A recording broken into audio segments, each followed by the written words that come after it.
Hey friends, welcome back to our channel. In today's video, I'm going to show you how we made this beautiful sign for our daughter's room using a cardboard and some balsa wood and our Cricut machine.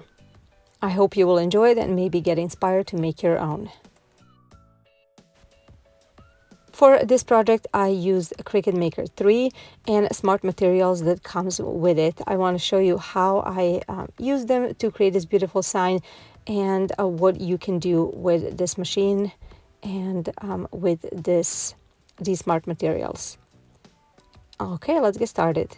First, I started with the balsa wood. I bought it at Hobby Lobby.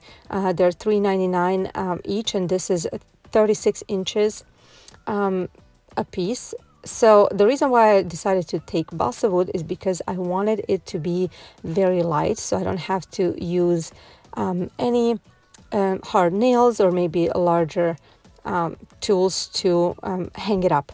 So two of them I left at 36 inches and one I cut in half, so 18 inches. Then I'm going to use a large cardboard from a packaging that I had leftover from some packaging. And then I am actually measuring just to be sure I'm cutting it out to the proper size, which is 18 by 36.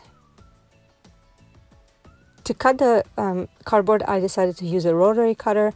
I think it did a very, very good job making a straight lines, and it was easy to cut. For some reason, every time I use a box cutter, I don't really see a very nice line, so this did a really, really good job.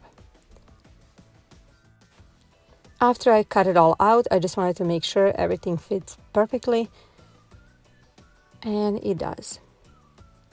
Alrighty, next I am taking the tacky glue, and I actually cut out two pieces of cardboard, and you can see over here one is kind of a little bit damaged, but it doesn't matter, it's going to be going inside. And I'm spreading this tacky glue on one side, and then I'm putting another side on top.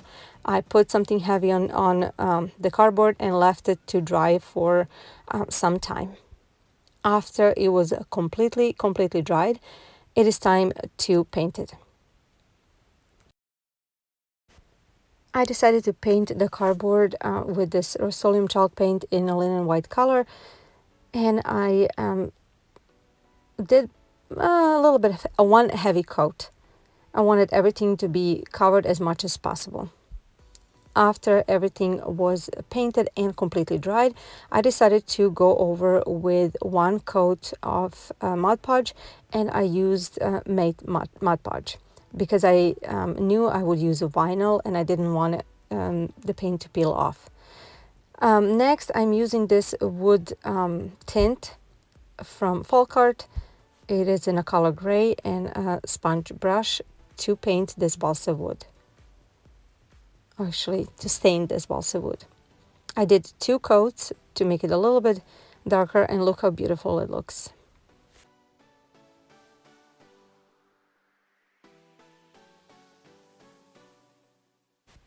Okay, now it's time to go into the Cricut design space. I went to the new project and I actually searched for ballerinas, and I picked out several different types of poses, and I added it to my empty canvas.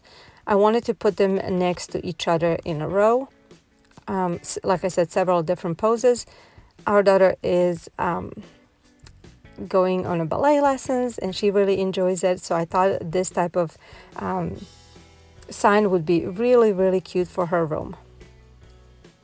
So after I added some ballerinas poses and also some shoes and some dresses, then I changed the colors just so I can make it I made it easier for myself while I cut it. Then I grouped it and attached it together, and it was ready to cut.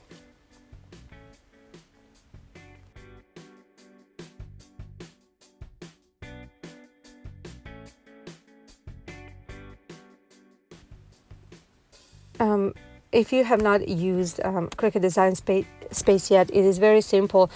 Pretty much everything is on a screen. You just click the prompt pages, and then it will take you where you need to go and it will show you what you need to do and all the options that you need to choose from. After I chose all my options, it is time to go to the Cricut machine and start cutting. I cut out several different pieces of vinyl and I put them on the mat. So this is a smart vinyl, but I decided to put it on a mat because I wanted different colors of these ballerinas and skirts and all that. One of the things that I really like to do is weed out the vinyl, but sometimes I have a problem because when it comes to very, very small details, it is hard to weed it out. So I'm so excited that I got this bright pad that has several light settings that made it so much easier for me to cut out or actually weed out, if you see over here, these little pieces, to just make sure you weed out properly and not to make a mistake as to which part you're pulling and which part you're leaving. So after I was done with this, it is time to weed out all the other ballerina skirt that are pretty, or ballerinas that are pretty simpler than this over here. As you can see, I'm just pulling it. I actually left it on a mat because I thought it would be easier. And then I will just go ahead and use this new transfer tape that they have, which is the one that doesn't have a liner in the back.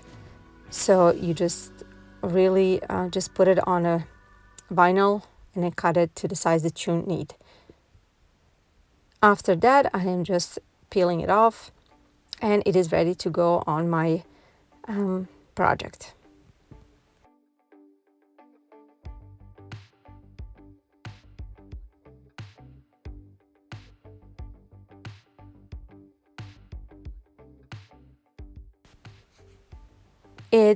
The transfer tape did not pull the paint because of the Mod Podge, and I was very, very happy about that. I was a little bit worried, but it turned out great.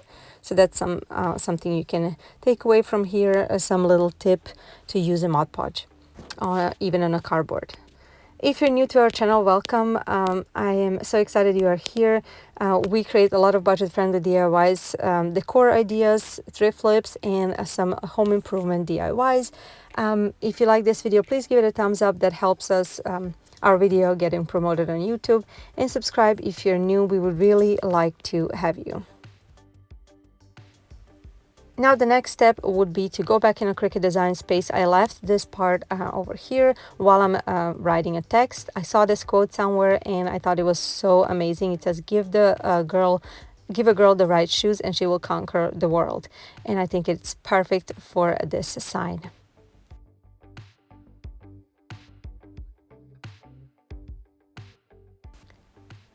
But before we continue, I wanted to let you know about smart materials. If you didn't know, they're specifically designed to allow us to make projects easier, which means there's no need for a mat, even though you can use it. It can cut up to 12 feet at once, and Cricut is constantly coming up with new ideas, new materials, and new accessories to help us create projects easier. So I am putting this roll of smart material into a tray for smart material, and I am just sending everything to my Cricut and starting to cut. I'm using this black vinyl, permanent vinyl, for this quote. This tray also has, as you can see over here, the blade that can cut when everything is done. It is very, very convenient. Okay, now it's time to weed it out. This weeding out, like I said, I really enjoy it. It can be therapeutic, and unless it's very, very small. Now that I'm done with this, I decided to cut these out, like the rows of the words, to make it easier to put them on my sign. I wanted to put a little bit of offset. And then I just put it with the transfer tape and peel off the transfer tape, leaving on the vinyl on my project. Okay, the next thing it's going to be just to put the frame, and I'm using the Surebonder wood hot glue, and it worked perfectly. I had to work a little bit faster just because I didn't want it to dry. But after I put all four, it looked really, really good.